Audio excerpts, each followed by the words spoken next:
मैं तमाम उन मनुवादी लोगों को चेतावनी देता हूं और आगाह करता हूं कि अरे ओ मनु के औलादो, ये तो अभी 22 प्रतिज्ञाएं दोहराई गई हैं। जिस दिन हमने पेरियार रामास्वामी की 15 सवालों की बात करनी शुरू कर दी तो तुम्हारी चड्डी के नीचे से बाल भी गायब हो जाएंगे। आपको पता होना चाहिए कि हम लोग किन के वंशज हैं। तो आप लोग अगर बाबा साहब अम्बेडकर के सही में आदर्श मानते हैं तो इस लाला जी को सामने खुल क्यों नहीं आ रहा? आज भी दिल्ली में था, ये क्यों नहीं प्रेस कॉन्फ्रेंस करता इस बात के ऊपर जो राजेंद्र पाल गौतम ने इस्तीफा दिया है? क्यों नहीं खुल करके अपनी बात को रख रहा है कि वो किसके पक्ष में खड़ा है, किसके पक्ष में नहीं खड़ा है? हमें पता है, ये तो जग जाहिर हो गया है कि लाला जी जो है वो बी टीम है। एक पहले साहब काशीराम कहते थे एक सांपनाथ है, एक नागनाथ है, और इनके संभोग से जो नया पैदा हुआ लाला जी ये केजरीवाल है। और ये बंदरवाट की हुई आपस में बांट लिया इन लोगों ने, पूरे देश में इन्होंने हिस्सा बांट लिया है। कुछ कांग्रेस बांट लेगी, कुछ बीजेपी बांट लेगी, और कुछ बचा खुचा जो औरों के हिस्से में आना था, जो क्रांति शुरू होनी थी इस देश में, वो लाला केजरीवाल को दे करके शांत कर दिया जाएगा। तो साथियों, आप लोगों को समझने की जरूरत है कि आज जो दौर है वो लड़ाई का दौर शुरू हो चुका है। हमें अपने महापुरुषों की विचारधारा को बचाने के लिए हर व्यक्ति को सामने आना पड़ेगा।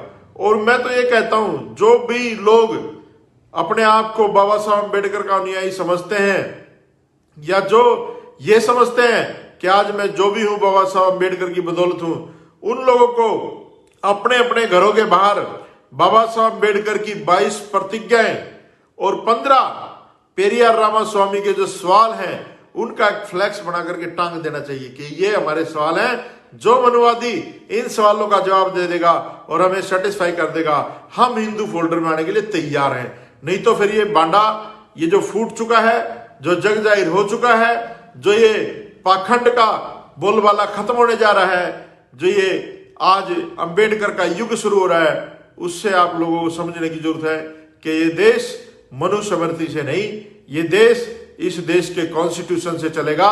इस देश के कॉन्स्टिट्यूशन के फादर ऑफ कॉन्स्टिट्यूशन बाबा साहब अम्बेडकर के विचारों से ये देश चलेगा, ना कि तुम्हारी मन गढ़ंत कहानियों से चलेगा। मैं अभी मेरे इस कमेंट बॉक्स में एक वीडियो आई थी, पहले वाले में मैंने देखा, उसमें एक पटेल हैं, डॉक्टर साहब हैं, वो बता रहे थे कि कुमार विश्वास जो आम आदमी पार्टी के नेता हुआ करते थे, कवि भी हैं और डॉक्टर लिखते हैं अपने नाम के आगे। मुझे शर्म आती है ऐसे आदमी को कि उसको डॉक्टर कह रहे हैं लोग और उसके पास उपाधि है। उसने क्या कहा, और उसके भाषण में है ये बात कि उसकी बेटी जब लंदन पढ़ने गई तो उसने अपनी बेटी को रामचरितमानस भेंट की कि बेटी जब तू परेशान हो तो ये पढ़ लेना। तो कुमार विश्वास वहां पर 3 महीने बाद जाता, देखता है वो गांठ खुली नहीं थी उसकी, उसने पढ़ा ही नहीं। फिर 1 साल बाद जाता है, फिर भी देखता है कि वो पढ़ी नहीं। तो अपनी बेटी से जब शाम को घूमने जाता है सवाल पूछता है कि बेटा तुमने वो रामचरितमानस नहीं पढ़ी।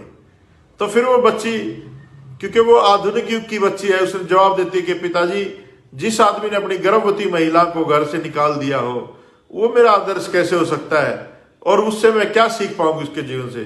तो फिर कुमार विश्वास जी कहते हैं कि ऐसा तो हुआ ही नहीं, ये तो जब बुद्धों का आगमन हुआ जब जाकर के ये चीजें उन्होंने जोड़ दी गलत सलत, और प्रभु श्री राम ने ऐसा किया ही नहीं। ये तो जग जाहिर है, आज से नहीं है। हम रामलीला देखते हैं, उसमें भी अग्नि परीक्षा ली गई है। हालांकि ये सारी चीजें हम लोग नहीं मानते हैं, हम इसको मैथोलॉजी मानते हैं, एक कल्पना मानते हैं, हम इसको नहीं मानते कि ये हुआ होगा। लेकिन फिर भी मैं एक बात कहना चाहता हूं ऐसे लोगों से, कुमार विश्वास जैसे लोगों से, कि जहां पर भी खुदाई करोगे तो राम के, कृष्ण के या महाभारत के जो भी अवशेष आप लोगों ने दबाए हैं या पैदा किए हैं, उनसे पहले बुद्ध के अवशेष निकले हैं। जितनी खुदाई करोगे, जितना गहराई में जाओगे, उतनी गहराई में तथागत बुद्ध मिलेंगे। और सम्राट अशोक का देश है ये, बाबा साहब अम्बेडकर का देश है, और ये बुद्ध का देश है। जब देश के प्रधानमंत्री बाहर जाते हैं तो कहते हैं कि हमने दुनिया को बुद्ध दिया, युद्ध नहीं दिया। तो साथियों, ये इस तरह की जो प्रोपेगेंडा फैलाते हैं समाज में लोगों को, इनके खिलाफ एक मुहिम हमें छेड़ना पड़ेगा। और मैं ये कहता हूं आप लोगों से भी, जो लोग मुझे देख रहे हैं, कि भाई हाथ जोड़ के निवेदन है आप लोगों से, यार इस जाति से बाहर निकल आओ।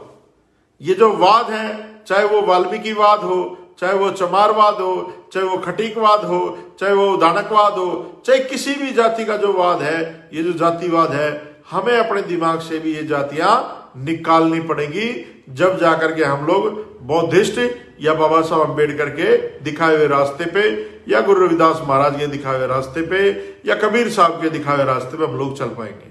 नहीं तो हम लोग अपनी ही जातियों पे गर्व करते रहेंगे और अपने ही जाति के आदमी के साथ खड़े रहेंगे, दूसरा पिटता रहेगा, आप खुश होते रहेंगे कि फलाना पिट रहा है। लेकिन समझो आप लोग, ये लोग किसी के नहीं है, ना किसी को बख्शने वाले हैं।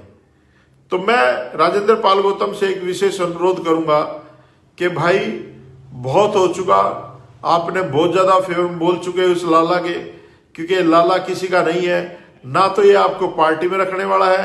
आप मेरी बात को लिख के रख लें, गुजरात के चुनाव के तुरंत बाद आपको हटा दिया जाएगा, पार्टी से निष्कासित कर दिया जाएगा, क्योंकि जो आरएसएस कहेगी, जो बीजेपी कहेगी, लाला जी ने वही करना है। और मैं गुजरात के दलितों से, पिछड़ों से और जो भी बहुजन समाज के लोग हैं, उनसे एक और अपील करना चाहूंगा कि केजरीवाल से एक सवाल जरूर पूछें कि केजरीवाल साहब, आप कहते हो कि हम बाबा साहब अम्बेडकर के सपनों का भारत बनाना चाहते हैं, तो बाबा साहब की प्रतिज्ञाओं से क्या परहेज है? बाबा साहब की जो 22 प्रतिज्ञाएं हैं, उनसे आपको क्या दिक्कत है? तो केजरीवाल से 22 प्रतिज्ञाएं पढ़वाओ। जब तुम्हारे गली में आए, तुम्हारे मोहल्ले में आए, तो इसको कहो, दलितों, पिछड़ो, बहुजनों, मूल निवासियों, इससे पूछो कि बाबा साहब की 22 प्रतिज्ञाएं पढ़ो, हम तुम्हें वोट देंगे। लेकिन ये बेरूपिया है, आप लोगों को सिर्फ दिखाएगा कुछ, जादू में दिखता कुछ हो रहा है, होता कुछ हो रहा है। तो ये जादूगर हैं, मनुवादी हैं, और आप लोगों को समझने की जरूरत है, ये वही शिकारी हैं जो पहले भी आते थे, जो आज भी आ रहे हैं। तो आपको इनसे बचने की आवश्यकता है साथियों। आज राजेंद्र पाल गौतम के पीछे कोई आम आदमी पार्टी नहीं खड़ी आज। और मैं तो ये कहूंगा, कुछ लोग तो अभी जुगाड़ लगाने में लगे होंगे कि वाल्मीकि मंत्री बनेगा, अब किसी दूसरे चमार को मंत्री बनाएंगे, या कोई खटीक मंत्री बनेगा। अरे भाई, जो मंत्री रहे उनसे पूछ लो इनकी औकात। मैं आप लोगों को एक बहुत कड़वी बात कह रहा हूं, मैंने आज तक नहीं कही एक बात, आपको आज बता रहा हूं। मैं जब मंत्री था दिल्ली सरकार में, तो एक बार SC/ST कमीशन आया था दिल्ली सरकार से पूछने के लिए कि भैया आप क्या कर रहे हो, SCO के लिए क्या योजनाएं हैं। और जब उन्होंने कहा था कि आप दिल्ली में एक SC/ST कमीशन स्थापित कीजिए, SC कमीशन स्थापित कीजिए, तो जब वहां पर मुख्यमंत्री के रूप में लाला जी ने ये कहा था मुझे कि संदीप भाई आप एक SC कमीशन की स्थापना करिए, जब मैं वो फाइल बना करके ले गया लाला जी के पास कि जी SC कमीशन हमने बना दिया है, अब इसका नोटिफिकेशन होना है, आप इसका नोटिफिकेशन कर दीजिए, तो लाला जी ने वो फाइल फाड़ दी थी और कहा था कि कोई भी काम करना है ना, उससे पहले मुझसे पूछ लिया कर, कागजों पे मत लेके आया कर, ये कागज यहीं रह जाते हैं। ये वर्डिंग थे। और कई बार समझाने के बावजूद जब मैंने नहीं माना, एक बार जब EWS का फैसला हो रहा था कैबिनेट में, तो मैंने अपनी सहमति नहीं जताई थी, क्योंकि EWS में इन्होंने SC कोटा खत्म किया था। तब केजरीवाल के वर्ड थे, ध्यान से सुन लो मेरी बात, दलितों खासकर, इसने कहा था कि तुम लोगों का तो खून ही खराब होता है, तुम्हें कितना ही समझा ले, तुम्हारे अंदर से अम्बेडकर नहीं निकलता, तुम्हारा खून ही खराब है। और आज तुमने देख लिया कि ये लोग किस खून के हैं और हम किस खून के हैं। ये खून की लड़ाई है इन लोगों से, मनुवादियों से, ये कोई भाईचारे की लड़ाई नहीं है, ये खून की लड़ाई है, DNA की लड़ाई है। इस देश में अगर आप लोगों को रहना है तो बाबा साहब अम्बेडकर के संविधान को अगर बचाना पड़ेगा तो हमें अपनी जान भी देनी पड़ेगी साथियों। अगर बाबा साहब का संविधान नहीं बचा तो सोच लेना तुम्हारा अस्तित्व खत्म हो जाएगा। बहुत मुश्किल से बाबा साहब अम्बेडकर ने इस देश में संविधान लागू किया था।